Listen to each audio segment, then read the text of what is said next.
If you've got some nagging TFL pain on squats and deadlifts, well, it's your lucky day because I just had a lifter join the team that had the same thing going on as you. So I figured I'd make a video talking about the entire thought process as to what is going on with your TFL, why it hurts, and how we're going to fix it, starting out with TFL anatomy, because it is this little guy on the fronty, outsidey part of your hip that's going to originate at the anterior superior iliac spine and insert into the IT band. Now, as far as what it does goes, it's going to play a minor role in hip flexion, hip internal rotation, as well as hip abduction. With all of those actions, it is important to note that its role is relatively minor. It's not going to be the big mover in any of those.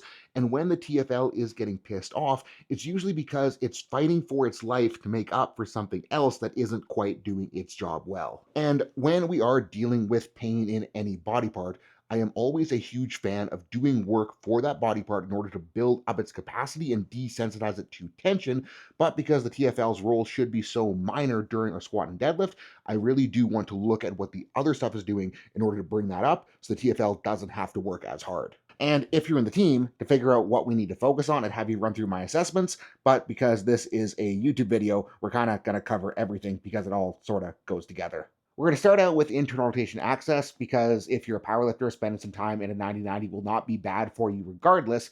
But if I'm trying to make this more TFL specific, what I'm doing is I'm supporting myself against a chair so I can keep my torso as upright as possible. From there, I'm trying to get my knee as far behind me as I can, squeezing the glutes to push the hips forward so I can feel a little bit of TFL stretch, and the magic is going to happen with some isometric contractions. So I'm going to start out trying to drive my knee into the floor, trying to rotate internally to pick the heel up. Should feel like I'm getting a glute med cramp. Then I'm going to alternate that by trying to drive my heel down and picking the knee up, feeling like I'm getting a TFL cramp. We want to alternate between those two contractions for 10 to 15 second holds to accumulate 60 to 90 seconds of total work. Next up, we're going to want to think about strengthening the things that are going to help us pull into that internal rotation. Yes, you're the dog.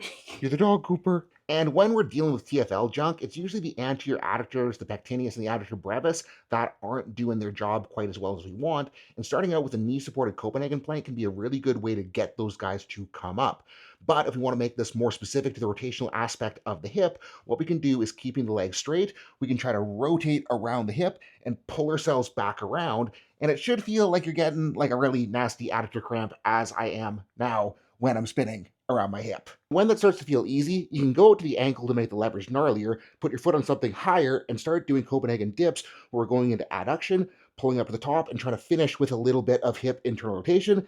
And this guy is an absolute ass kicker. But the same rules that apply to strength training kind of apply to rehab, because if you were just bench pressing 135 every single week for the rest of your life, you probably wouldn't get that much stronger, which is why with rehab, it's so important to find ways to progress movements so we get the things that we're trying to build up to actually build up. Now, for that abduction aspect, I'd like to start guys out with a banded monster walk, but notice I have a long ELITEFTS band, not a hip circle. The reason I grabbed this sucker is because I'm going to put the band around my feet.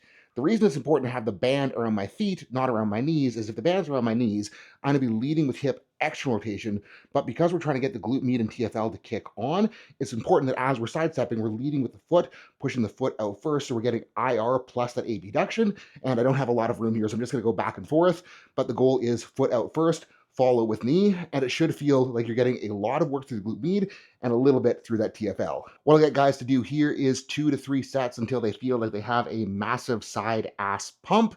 And then when we do feel like we need to go for like 2 minutes straight to get that side ass pump, we can progress to something a little bit more aggressive, which is going to be with a loaded hip airplane. And what I want you to notice is I'm getting my rolly chair out so I have something to hold onto for balance, because we don't want balance to limit us from actually doing work.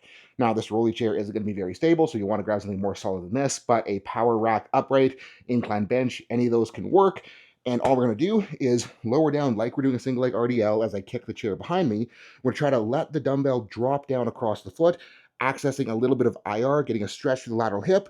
Then we're going to just pull up to the top using our glute med, and we're going to repeat, see if we can get a little bit deeper into the stretch with every single rep that we do.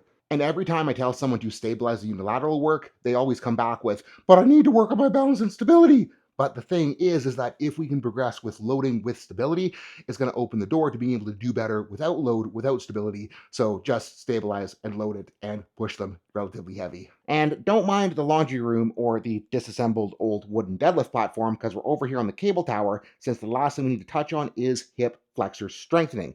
For that, one of my favorite things to do is to attach a cable or a band to your ankle, step out and stabilize so we're not limited by balance.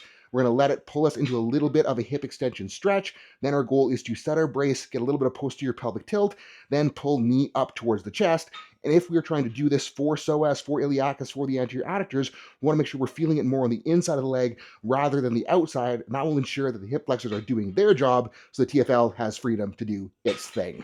Now, I'm on the floor here, not so you can draw me like one of your French girls, but so I can give you a couple tools that will help desensitize the TFL when it is pissed off. And the first one is going to be a way that we can ease it into a little bit of length. So we want to flick a band around our foot, grab onto it, pull the band over our shoulder. And then the goal here is going to be to try to let the knee travel backwards as far as we can. And then in this position, what we want to do is kind of let the hip roll around and find the spot where we start to feel a little bit of tension in the TFL and just ease around into that stretch. We can try to pull the knee forward against the band and rock back and forth to get a little bit of active contraction, but basically just lay here, move the hip around, feel the stretch, feel it loosen up, and this should help the thing calm down when it is pissy. We're also going to want to couple that with exposing the TFL to some tension in the shortened position. So all we need to do is find a wall or a post, stand with it about 6 inches away from our body at a 45-degree angle. We're going to want to point just below our pinky toe against it, and then try to contract in that 45-degree outwards direction.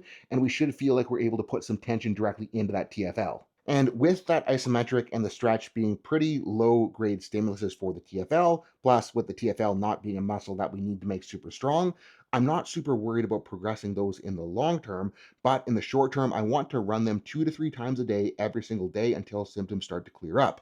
As far as the strengthening stuff, with those being relatively bigger movements, we can run those 3 to 4 times a week until things start to come around, either as part of your warm up on lower body days or at the end of the session on your upper body days. And if you are stuck with something in training and don't want to go through the trial and error of figuring it out on your own, hit the link below, join the team, because not only are you going to be able to get daily individualized powerlifting coaching directly from me, we're going to be able to come up with a plan to solve any issue that you're facing in the gym.